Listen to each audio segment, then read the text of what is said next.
Transcendence really is about. I think it's a very unique film in the sense that this film is foretelling, of what is to come, and it's not like, ooh, this might happen. We might be able to do this one day in 100 years, 200 years.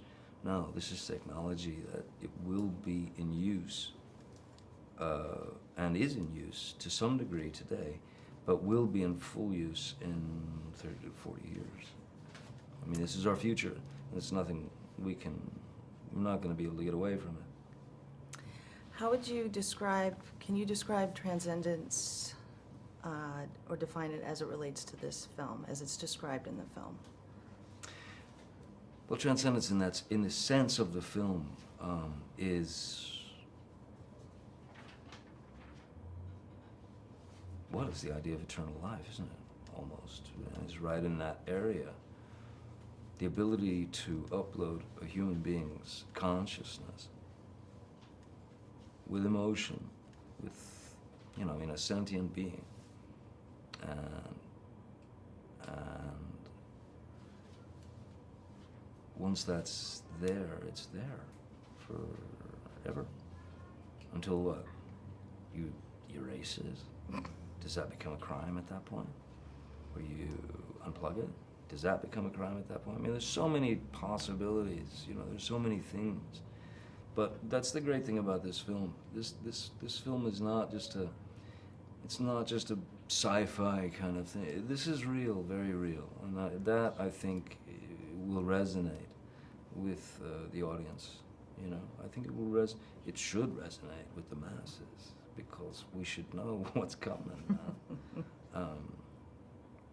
Yeah, I mean, transcendence, the singularity, essentially achieving eternal life, in whatever form. Who is Dr. Will Castor? Dr. Will Castor, the character I play, is a very gifted scientist and professor who has been working on a project of artificial intelligence with his wife. It's their passion, it's their dream. Computer's name is Pin. And he is 1,000% dedicated to this technology, as is his wife. Will is a little more on the risk-taking side of things. Though when it comes down to, once he's incapacitated and is dying, they have a little bit of time. There's this sort of moral dilemma, the more, what is this? What, should we do this? Is this wrong? Is this, how will this go? I mean, people fear what they don't understand. But in the split second when you have to make a choice, whether it's death for that person that you love, or uploading their consciousness into a machine, I mean, hard drive to hard drive, everything. Would we do it? I think everyone can relate to that. Would you do it? If it was the last second, with that person you loved. You never see him again, never hear him again, never talk to him again. If you had the opportunity to plug him in, we'd all do it. I think we'd all do it. I think you're right. This has a great cast of actors, and you have Wally Pfister, who, is a legend in himself. How was that, working with all of these people? Stepping into this film, first of all, Wally and I had developed a relationship going based on the screenplay. We had developed a tight bond, throwing ideas back and forth to one another and taking it and trying to make it a bigger beast, if you will, and to throw a few more little questions in there, that we should I think we should all ponder, which people will get when they see the film.